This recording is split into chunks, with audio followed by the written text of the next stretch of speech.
Hello, peace and blessings. Welcome back to Spiritual Love Tarot. I'm Jovhannah. I am an intuitive tarot reader, energy healer, body worker, and this is my tarot journal. So I'm really excited about the coming year. One of my goals is to really go through my collection and work with each of my decks because I eventually want to start culling my collection. I do have a spreadsheet where I track like all of my decks. It includes like when I got them. Some will share like how much I paid for them. Um, I started this not too long ago, so I kind of had to work from memory. But I also have a category like the theme and where that deck stands. So I have like my forever decks, ones that I will absolutely never give away, and then there are some that I'm not sure of.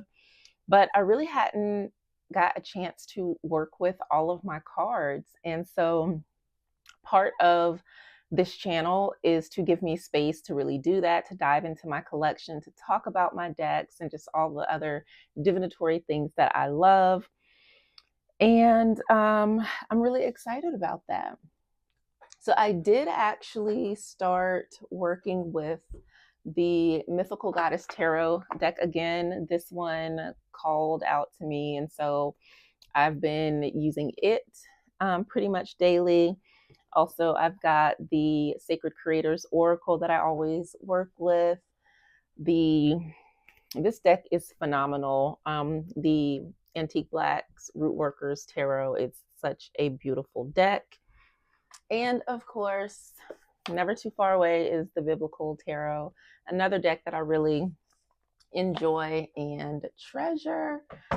Ones that I really want to work with some more. Someone asked me about these two, the Messenger and the Secret Oracle by Phelan, like which of them that I've worked with. And honestly, I haven't used either of these decks in months. So, which makes me sad because these had been on my wish list for quite some time and I haven't really used them. Honestly, I think that's kind of it as far as like the decks that I've really been working with have just been these 4 or so.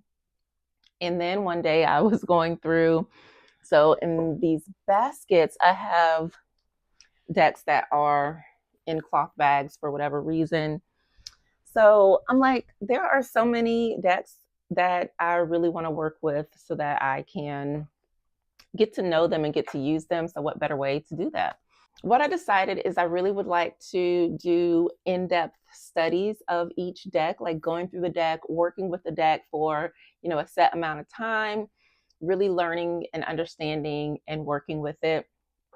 In doing one of my first deck studies with Abundant Life Tarot, I learned how powerful it is to work with the same deck because you can pick up on themes so much more, and then you get to really understand how that deck communicates and its language and all of those things. So I would like to get to where I have like maybe my daily drivers in my personal practice and maybe decks that I use for, client readings and things like that.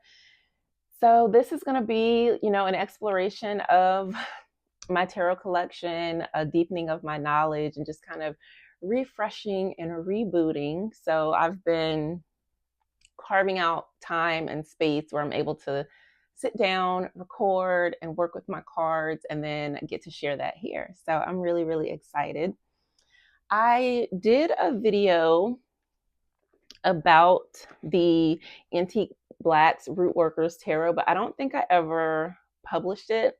So I do want to go through and like do a review. And I think that's what I'm going to do with all of my decks because some of them, again, I have not really seen or worked with in years. So to like sit down, reconnect with the cards, show them my impressions and all of those things, I think will be a lot of fun. But while I'm here, I am kind of inspired to do a reading just for this month of December, for wrapping up 2024 and just kind of seeing what is to come in 2025. So let me find, what deck will I use? I don't want to use this one. I'm going to use Intuitive Kev's tarot deck. This was one I got fairly recently that I had not used yet. So I'm going to pull a messenger card for reflecting on the year, a seeker card. What is my for? Oh, it's my daughter.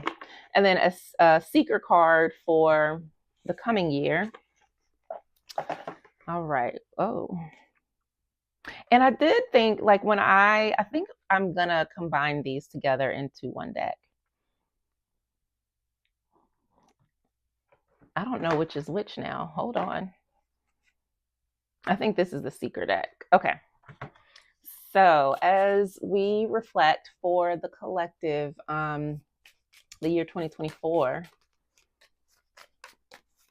what is the collective reflection for this present year as it comes to a close?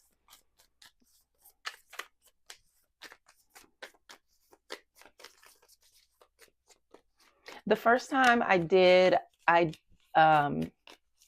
year reading for the collective, it was so weird, and it just had a really, really bad, like, eerie feeling. That was in 2019, and COVID happened. Like, the reading was so, I stopped the reading because it just, something was so off. I want to go back and watch it just to, like, see, but yeah, I remember that, and the feeling that I got was so bizarre. So what reflections do we have for the collective? Okay, this one.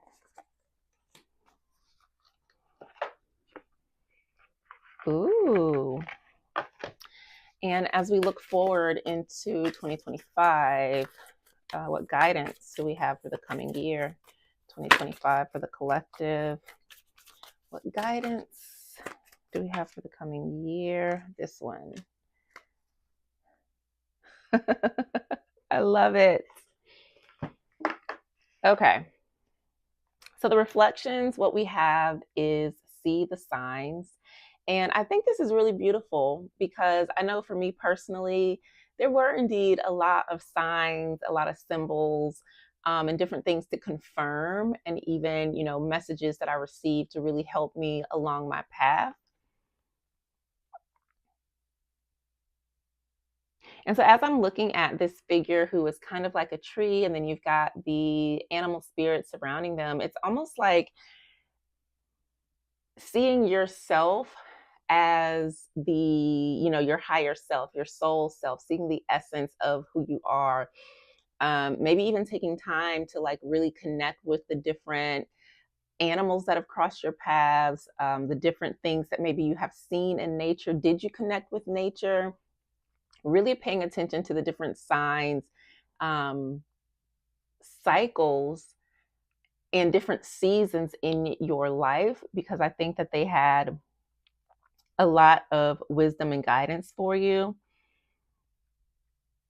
There's something about the seasons and cycles, like paying attention to your own seasons, your own cycles within your relationships, within yourself, within, different areas of your life. What are the different signs? Like right now it's fall, or soon we'll transition to winter, but we know that it's fall because the leaves start changing color. They start falling off the trees. The sun starts setting a little sooner. There's a chill in the air. So there are signs when seasons change. And I think one of the things that we can take away is knowing when it's time for a change, rather than waiting for something to completely fall apart or to get so bad that, we're forced into a tower moment. So it's like, once we see the sign, being able to interpret it. So if you look back at your life, what are some of the signs that let you know, okay, there's a shift here, or I'm missing something, or, oh, this is a message for me. And I want to see what the guidebook says about this too. See the signs. Oh, maybe I pulled from the wrong deck. Hold on. See, no, I didn't. Okay. So see the signs. We're often sent small signs in the form of synchronicities and coincidences. Be watchful. Do not overlook them in the everyday rush of the world. Words, numbers, and symbols that repeat, animals and birds that cross your path, people who come in and out of your life at odd or similar moments. And those flashes of knowing when you believe something will happen with every fiber of your being. These are all things you are meant to see and hear. Messages from Gaia and Great Spirit sent to aid your journey. I feel that definitely resonates with what I was sharing. And because we are in such a fast-paced world, in a world that needs tangible, like sometimes we can discount our inner knowing, we can discount our intuition, we can brush it off. But I think this, to me, for me personally, is like, definitely trust your intuition, right? Pay attention to those little feelings, those little glimmers, the thoughts, the things that we sometimes dismiss and think, okay, I'm tripping. You're not tripping. It is what it is. Believe it, see it, accept it, and use it. And I think sometimes we can ignore the different signs because maybe it's telling us something that we don't want to believe. And especially like when it comes to a relationship, like, man, this person isn't really my friend, but you're like, wait, well, I've known them forever. Like, no, that can't be true. And then we wait until they do some huge betrayal and we're just like, oh my God. And, we're devastated. But at the end of the day, there was always that little piece of you that kind of knew. And I think what this is telling us is that we can't go into 2025 ignoring the signs, ignoring our heart, ignoring the messages that Spirit is sending. And another thing for sure this year is that Spirit is definitely in communication with us. So whatever your practices are, really stay in tune and aligned with those practices so that you can, have that connection with your ancestors. Do the things that you need to do. Tend to your altar, meditate, pray, journal, feed your spirit, take your spiritual baths, protect your energy, to make sure that you are able to clearly receive those messages and signs. So that is a very beautiful reflection on 2024. Looking forward into 2025, I laugh because the card says Undeserving Villain. And so these are bats. And I remember the meaning of this card because when I saw it, I was like, oh my God, that's so cute. But oftentimes when we think of bats, we think about like bloodsuckers and rabies and these scary, monstrous creatures that are going to bite you and drain you of your blood. But really, especially these bats, I can't think of what their name is currently, but I believe all they do is eat insects. And so my word for 2024 was villainescence. And I said that in 2025, I thought that I would still keep that word. And so when I see this undeserving villain, when we take the things that we learned about the people and the situations in our lives and we start to say, wow, I need better boundaries, or I don't really want to bring this person with me, or I need to shift the dynamic of this relationship, or I need to,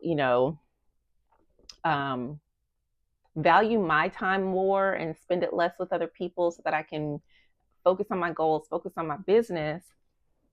You might wind up being seen as a villain. And so that's one of the ways that I took that, is how whatever you're doing, if you're acting on the signs that you're receiving, if you're choosing not to interact with certain people or situations, or if you're just prioritizing yourself more, people might say, oh, well, she's being selfish. And then all of a sudden you become the bad guy, when you're not a bad guy. You're just really trying to protect your energy.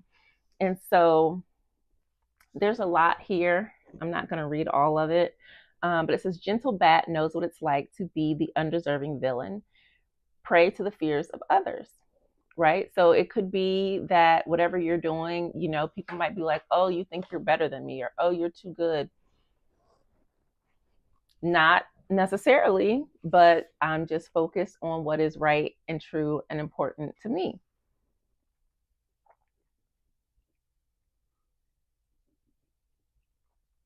So this talks about how what we think of when we hear bats, and like how they've been painted as like harboring disease and just being these vampires to drink blood and spread disease and wipe out, I don't know, crops and things like that. That when we look at the science behind it, it's not true. So, like they talk about rabies. Bats are, it says, the facts paint a different picture. Even though bats are an unwitting vector for disease, less than 1% of bats are infected with diseases like rabies. Canine rabies accounts for 98% of cases worldwide, but we don't necessarily demonize our dog friends the same way we would do a bat. And so that's really interesting when it talks about facts, right? When it talks about looking at the stats, looking at the numbers, looking at the facts. And a lot of times people don't do that. They'll just take what they have heard and just run with that. So I think what this is saying is like, be okay with being the bad guy, be okay with being the villain in someone else's story if you know in your heart that you're not harming other people, that you're not being nasty or whatever the case may be, that you're just focused on yourself, you're doing all the right things, you're not hurting other people. It's okay to be the villain in someone else's story. And it says that Bat's message is simple: good and bad exist in all circumstances. All living things are capable of behavior that can be perceived as harmful, but not to the detriment of all the good they do. Don't blindly believe the anecdotal claims and misinformation peddled by false experts, those with a personal agenda, and those who purposely paint someone or something in a bad light. So I think this too is about, again, paying attention to the signs, interpreting those signs, possibly even doing your own research, fact finding, checking things out instead of just blindly believing whatever someone else says, whatever you hear, whatever you see, things of that nature. So that is a very, very interesting. I think it's also saying to really rely on the different signs and your intuition moving into 2025. I think that's going to be very important here. So I'm just going to pull a couple cards for clarity as we close out December, reflecting on 2024. And there we go.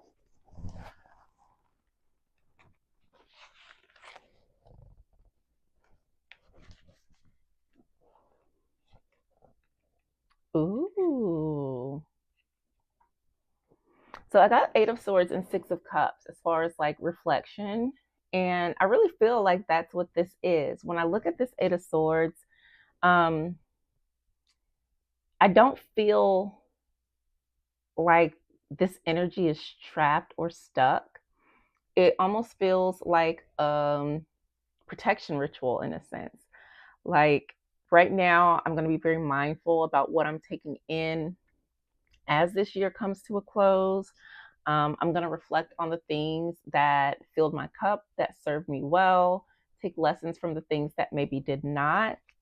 But I'm definitely going to protect my energy and go within. And so with the blindfold, I almost feel like this also involves like visualization, and maybe even using that visualization to think up the possibilities of the different things that you would like to have that will bring more balance, more harmony, more peace, more joy. And, oftentimes the 6 of Cups is seen as being like a reflective card, as like nostalgia, thinking of the past, that type of energy. But when I'm looking at it like this, I feel like this is visualization and dreaming of what is to come. So I feel that December is a good time. And that coincides with see the signs, right? Like visualize the success, the love, the abundance, the new house, the whatever it is, the confidence that you really want to bring forward with you into 2025. And I think this is also, again, with the Eight of Swords, like protecting your energy. So with undeserving villains, I got Queen of Pentacles and Passion. This is really interesting. So I see this as being the same woman, and it feels very much like spending time taking care of yourself. She looks like she's about to take a nice bath. You know, she's got her robe, she's got candles lit, and maybe you're spending time with a partner. But what I see here is just really loving on oneself. With all the red, it also makes me think of the root chakra, being really grounded and rooted into who you are, being confident. And with the Queen of Pentacles, like there's a deep focus on her goals and the things that she is confident about, the way that her eye is focused on that pentacle. So it's almost like not having time for like outside drama, and just really being in a place where you are deeply nurturing yourself. You're deeply focused on your goals, maybe even like your home life. And there's just this feeling of, and it's interesting, right? Because 2024, both of these are outside, right? There's a clear where we can see that these are outdoors, and both of these look more so indoors. So it's almost like it's a year to kind of go within and really focus on yourself, which again may make you the bad guy in someone else's story. But I think that this is a very beautiful message. And it's not from a place of being selfish, it's just from a place of deep self-love, so that you are full enough to where you are able to share and give or be with others in a place where it is actually balanced. There's this thing where you are really focused on what it is that you value, and you're not letting other people decide what that is for you. So I feel like it's just boundaries, there's growth, maturation. What's this one?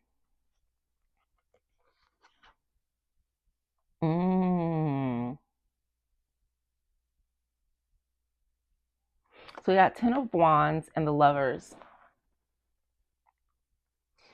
And like I said, like with the 6 of Cups and the 8 of Swords, I feel like there was a lot of stuff that you had to deal with, a lot of responsibilities, a lot of pain maybe that you were even carrying.